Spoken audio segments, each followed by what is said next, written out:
Bonjour. Je me pose souvent la question, que signifie vraiment pour moi croire en ce Dieu unique, en trois personnes, le Père, le Fils et le Saint-Esprit? Et je sais, au fond de moi, que cette question touche quelque chose d'universel, de profondément ancré dans le cœur de plusieurs êtres humains. Alors, laissez-moi vous partager simplement ce que cela représente dans mon cheminement. Croire en Dieu trinitaire, ce mystère d'un seul Dieu en trois personnes, lié par un amour incroyable et difficile pour moi de comprendre, c'est d'abord refuser de vivre dans l'étroitesse. Sans cette relation vivante avec lui, ce Dieu trinitaire, je sentirais un vide immense au creux de mon âme, comme si je traversais l'existence sans jamais en percevoir le souffle sacré, respirer sans sentir l'air.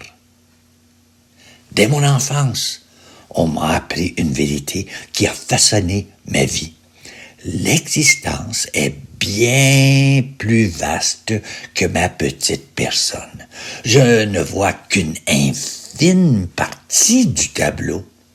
Et Dieu, avec une patience infinie, me prépare lentement, jamais dans la précipitation, à le rencontrer un jour face à face. Plus je vieillis, plus cette rencontre devient l'horizon indispensable de ma vie. Pourquoi? Parce que mon âme est associée, assoiffée de vérité. Je cherche et cherche. Je questionne, cherche, creuse.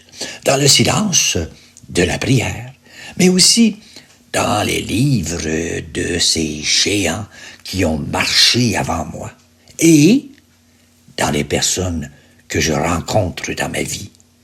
Des penseurs comme Augustin qui criait « Notre cœur est sans repos tant qu'il ne demeure en toi » ou Thérèse d'Avila pour qui prier était un dialogue entre amis.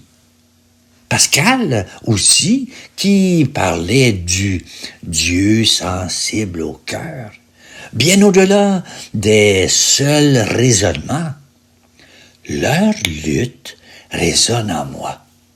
Je ne suis pas seul à chercher. Et la Bible, loin d'être un manuel de doctrine figé, comme certains fondamentalistes le réduisent parfois. C'est une immense histoire d'amour à actualiser sans cesse. L'histoire d'hommes et de femmes comme Abraham, Moïse, Marie, Paul, qui ont cherché Dieu, parfois dans la nuit. Leur quête devient la mienne. À travers eux, je rencontre Dieu au cœur même de l'histoire humaine. Alors, je prends du temps pour lire des histoires de la Bible. Je ne pars pas avec rien entre mes deux oreilles. Ce qui me bouleverse davantage encore, notre époque où tant d'êtres rejettent Dieu ou l'ignorent, reflète ce monde perdu que la Bible révèle.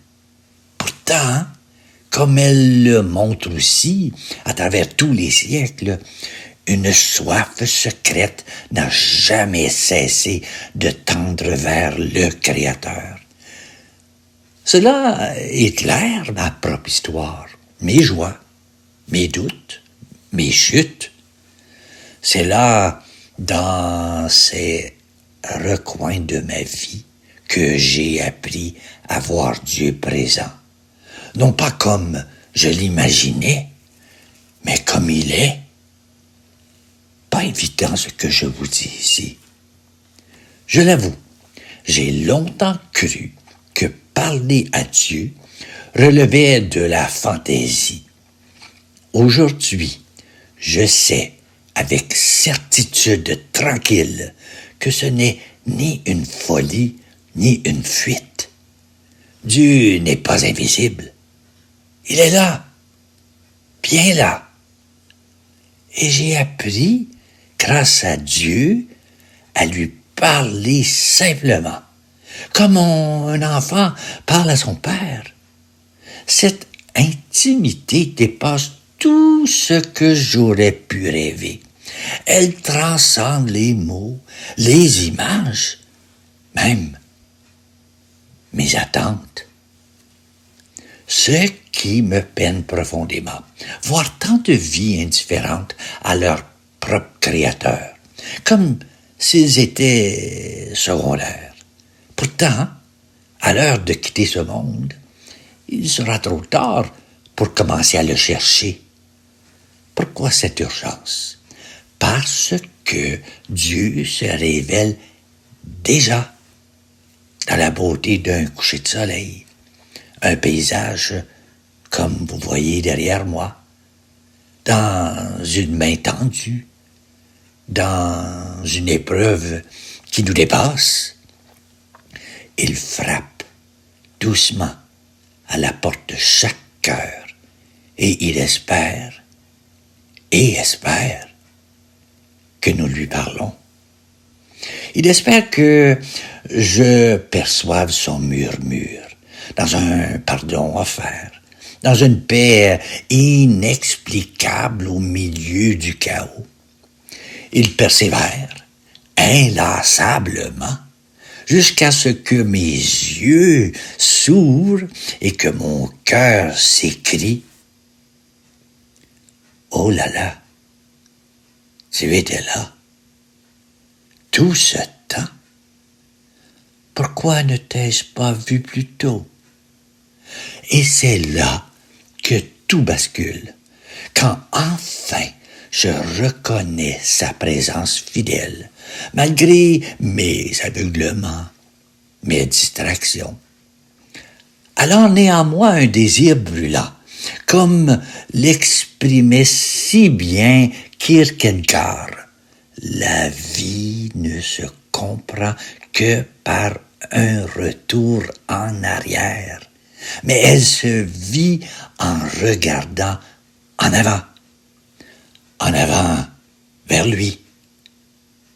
Vous comprenez?